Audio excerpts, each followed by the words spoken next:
Hello and welcome to this week's SedIT. Today we're going to be finally talking about creating your own model files that will include UV mapping, creating meshes, and all that other stuff that I've been really reluctant in doing because I know that it will scare all of you guys away. But by now I expect that, well, you've spent too many hours in SedIT to want to run away, so, well, without further ado, let's move on.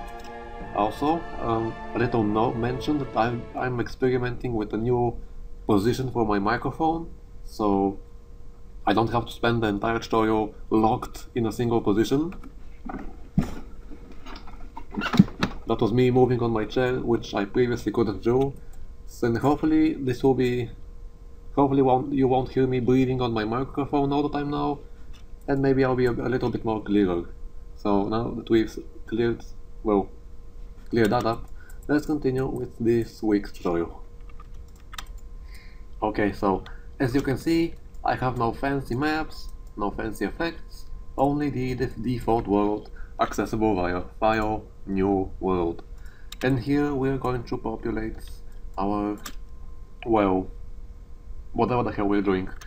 I'm kind of thinking that we're going to do a sort of interior, a single room that we're going to then copy over, create a door between the two rooms and some furniture, so that would hopefully cover most of the most standard, well, cases in which you will experience and have to find a way to UV map. So all of those I'll try to do in a different way to show guys how to tackle most common problems you will experience when UV mapping. To start, let's insert a simple model, insert, and place it in the center of our world. By this time I expect that most of you guys will kind of know what I'm doing, so that I won't have to explain every move, so like I don't have to say go to Tools tab and modify the X, Y and Z values. By this time I expect that you guys will know how to do that, you know, or at least learn to follow my mouse cursor around. Okay, so no hand holding. I'm just going to quickly go over the more interesting stuff for this tutorial. So enter mesh edit mode, E key, and insert a new box. And let's create a box size of 12 by 12 by 4. And position it so that it's actually above the grid level and the mesh model center is the floor. And then turn on the flip polygons to create a room, as you can see. Now there's something really cool that I should mention. At this time, notice that I haven't dropped the primitive creation tool. I can actually exit the mesh edit mode by E key again and enter playtest mode. Walk around my room, check out if it's big enough, and then when I exit and enter mesh edit mode again, you will notice that the primitive box tool is still selected. So this is a very nice way to test your newly created room without having to create many samples. So let's exit now and test this to see if the room is big enough. Yeah, this seems sufficient. And now if I enter back the mesh edit mode, the tool is still selected. Let's drop it, D key, and we have created our first room.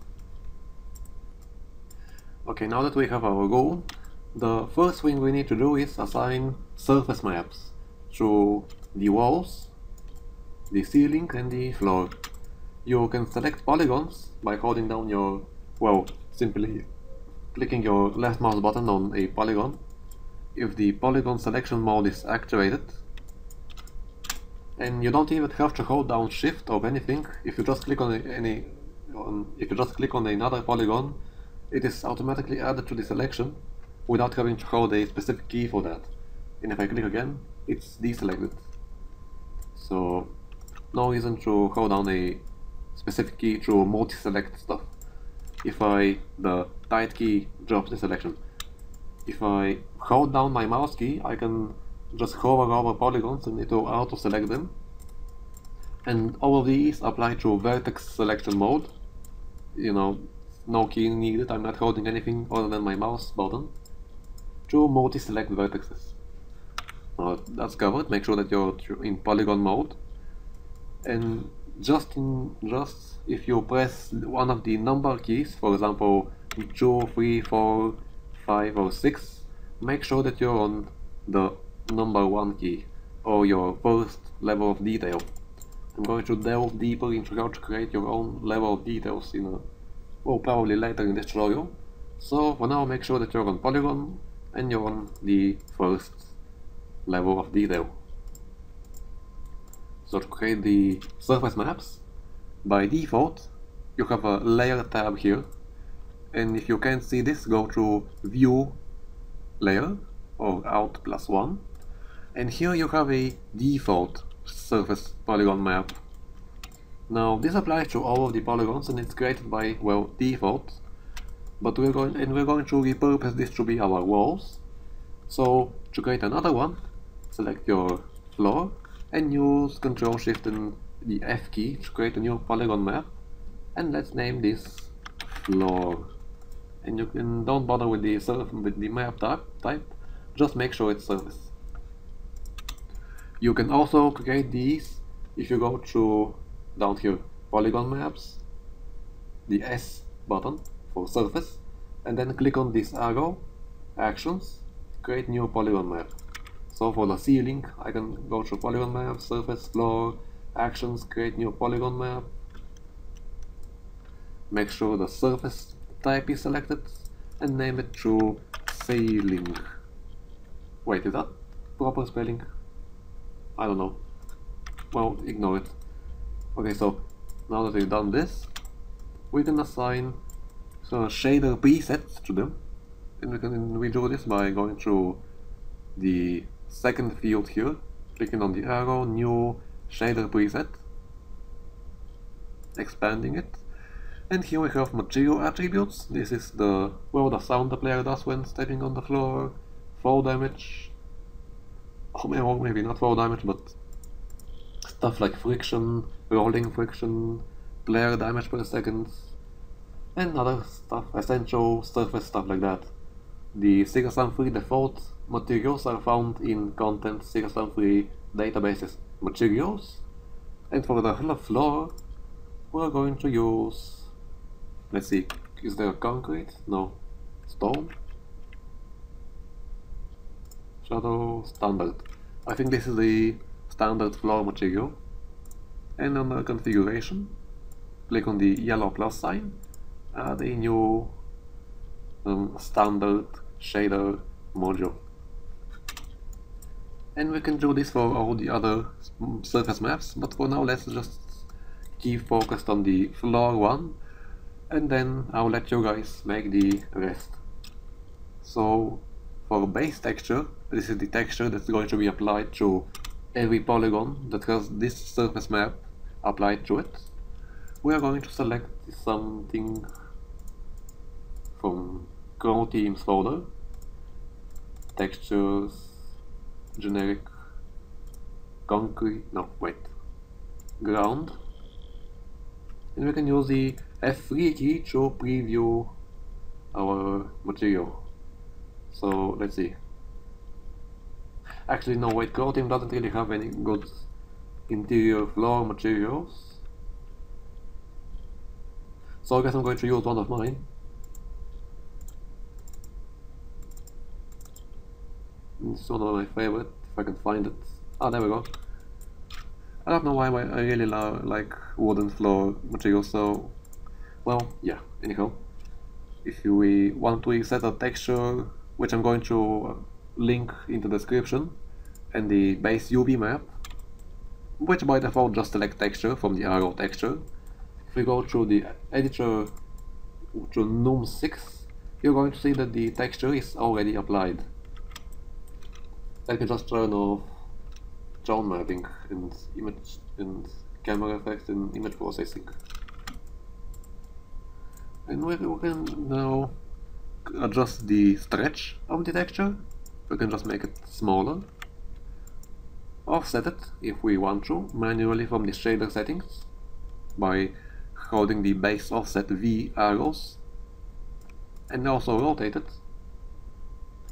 But we can also draw this from the UV map, and this is the scary part that I've been really hoping that I won't have to end up explaining, but I don't know why I thought that I can get away from that. Okay, now to enter UV mode, just simply click Num 8 and tada! You have entered the UV mapping portion of the editor. Now, a UV map, it's not really scary at all. It's just a way to create a 2D representation of a 3D object. So the process allows a, well, polygon to be colored with an image, and the image is called a UV texture map, but it's really just an ordinary image. So in our case, just a 2D image of wooden planks that is applied in 2D space, and the polygon is unwrapped in its representation in the UV space, which is denoted by the U and V, which stand for X and Y, but they are named U and V because the standard axes X, Y, and Z are already taken to represent objects in real model space. So to digress my ramblings, a UV map is simply a way to allow polygons to have a color map projected onto them, and the way the color map is projected is defined by a UV map in its UV space. So now that you got that cleared up, you can see that if I select the polygon, it's already automatically selected in the UV space. So I usually advise to select in 3D space and then modify in UV space, because it's just a easier way of selection, and the standard modifications apply here. So Control, I can easily move it, Control and Shift, scale it, and you can see if I turn off the grid, if I can find it, where was it? There we go. Control and Shift scale the polygon representation of the polygon in UV space, and it also, as you can see, changes how the texture is projected, and Control and both mouse buttons rotate it.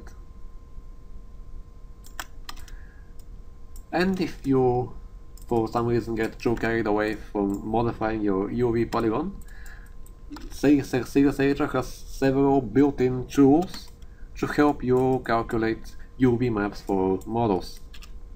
That tool is accessed via Shift and S, and it's called the mapping tool. And you can also find it somewhere here, but I forgot where. Let's see. Something, texture actions, create new. There we go.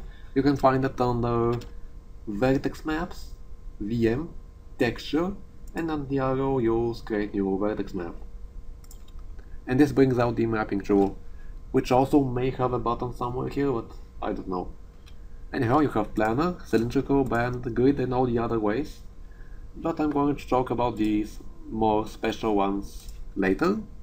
For now, we are going to use the planar fit Y axis, and make sure our target UV map is the texture we selected, because we can have a almost unlimited amount of different UV maps for a model, and sometimes you can have a model that has up to 4 UV maps. You know, a single UV map controls alpha masks, another UV map controls texture scales, a third one controls a projected, you know, ambient occlusion bake, and other stuff like that. But for now, our model is going to have just a simple UV map. Okay, so I just used planar top-down Y, because the way planar works, it just simply looks down on the axis you have selected and copy-pastes what it sees on the UV space. So for example, if I try to UV map one of the walls, because you can see this is the wall polygon with a planar top-down Y, it's going to be represented by a single line that I can't see because it doesn't exist if I look directly down on it. You see it's just a single line. So for a wall, I would have to use the, let's see, planar x-axis. and now you can see it's polygon properly in UV space.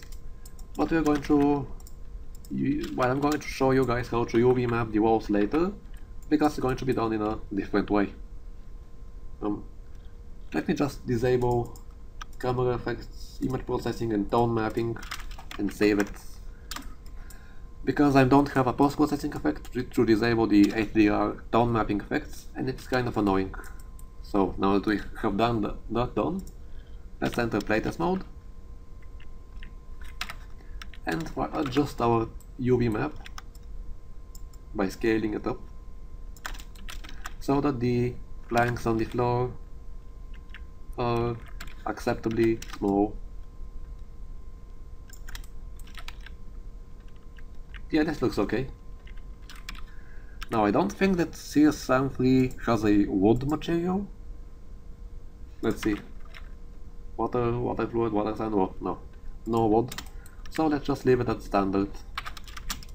And there we go. This is a very simple UV mapped polygon. Let's move on with the walls and ceiling.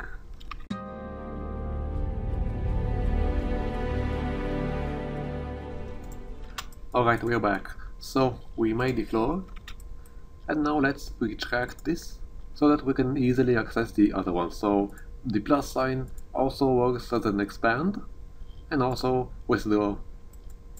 Now if you remember, we used floor for the floor, ceiling for the ceiling, and the default polygon map assigned to all the other polygons we only left for the walls via exclusion. So every time I assign this polygon to another UV map, it is automatically removed from any other UV map it used to be. So now all we have to do is create a new shader preset for the default, add a new standard material to it, standard, and now add a shader, standard. I'm going to talk about the other shaders later, there are quite a few of them. And now we're going to use a brick material from Grow Teams folder somewhere. Previously I found some that looked pretty nice. Brick. Okay, no, not these. Let's see if I can find them without creating a too long awkward silence. Okay, I couldn't find it, but I used one of my own, which I'm also going to include as a download link. Actually, I'm going to include the entire map I'm going to do in this tutorial as a example download once I actually do it. So yeah, anyhow, now we have a brick texture. Let's assign a texture map, and you can see that the default assigned texture UV map the engine made when creating this primitive is really well messed up. And here is a very clever trick I found out that you can use to easily UV map interior walls of the same height. You can just select all of the polygons and go to normal, and what normal does is simply project the normal. Simply copy paste the actual real space of the polygons and paste it into the UV space. So this is exactly 1:1 ratio of the size of each polygon represented in UV space. This is what normal does. And I like to use normal V or Y or U or V because it creates a really easy way to create UV maps for walls of the same height.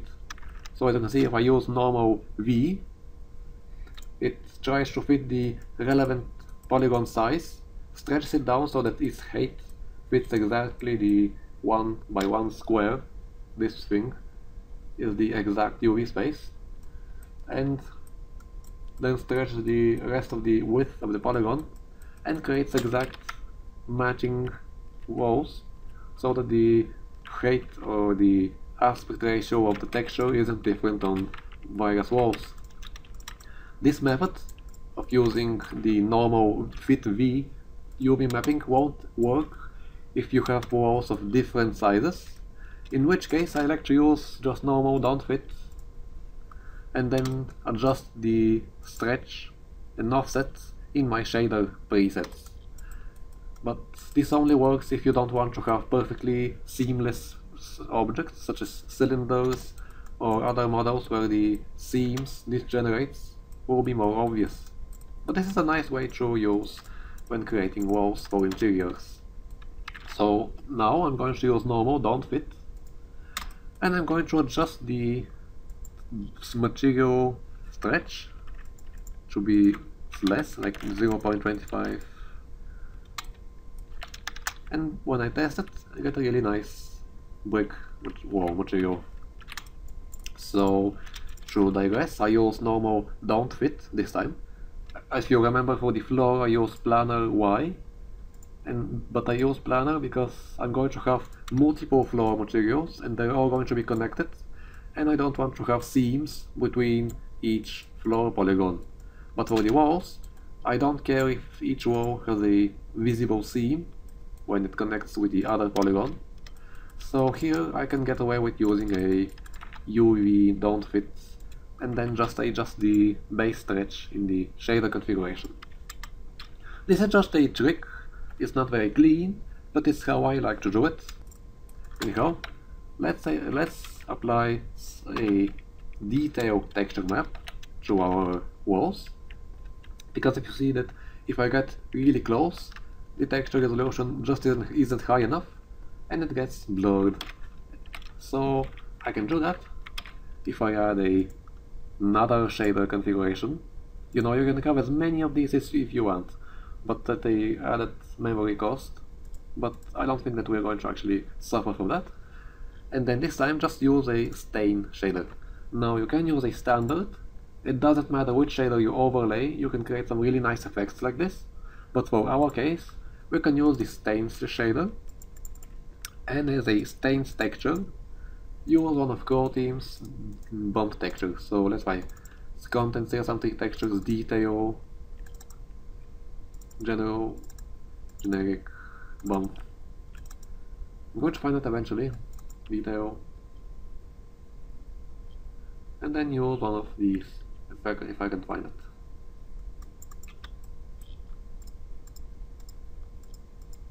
Even though these are normal maps, they can still be used as a sort of a simple non-normal bump map for the textures.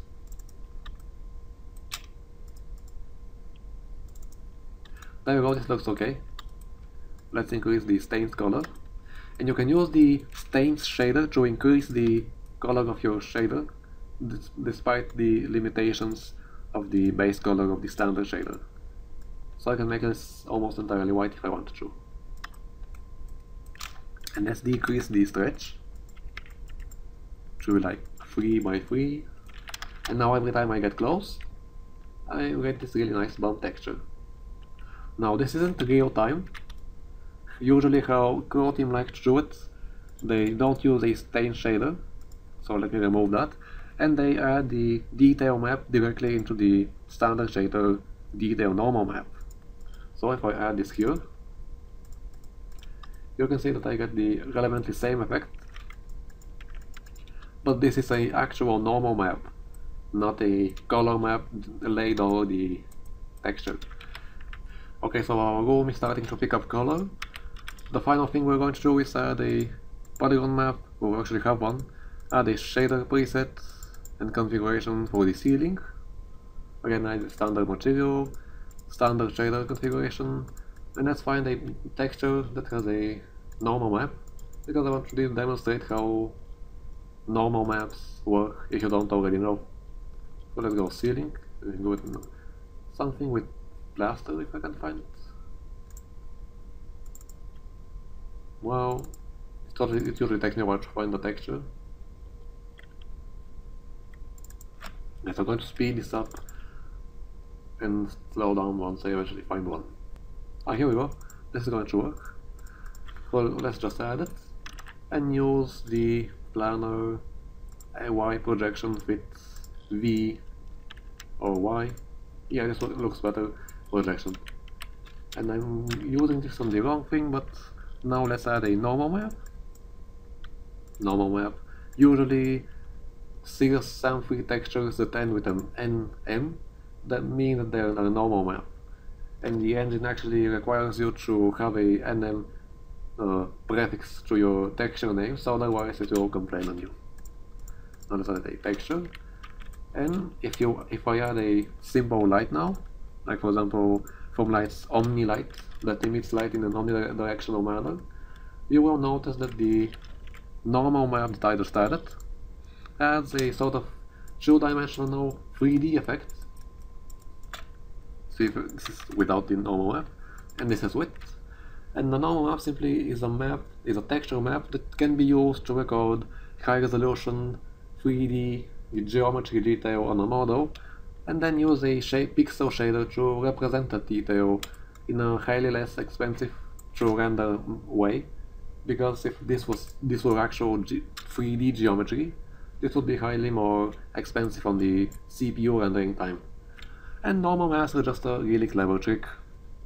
So and this applies to specularity. So if I increase the coating color in the coating specularity to like 0.5 or higher, you will notice that the specularity shiny effect is also affected by the normal map. And the usefulness of a detail map is that this actually interpolates both normal maps.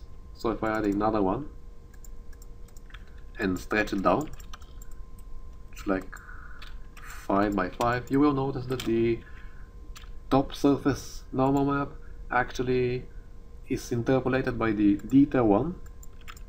So this is a very nice sort of normal map interpolation way, and you can use it to create really nice and contrast details if you are using sort of interior low light contrasts or other stuff like this. So this is why the standard stain shader isn't really, well, preferable, but in our case we won't actually be using such extreme lighting and we can get away with it. So let's remove the either one, because the more normal maps you have, the more texture memory you're going to make your CPU render. And let's leave it, and let's stretch down the ceiling UV map, test it, stretch it down a bit more, and there we go, a simple room with walls, floor and ceiling mapped, and well, yes. Now this wasn't so bad, was it? And you were scared of UV maps all along. In the next installment, we're going to add details, a doorway, and another room, windows and some furniture. So prepare yourself for part 2. Coming around.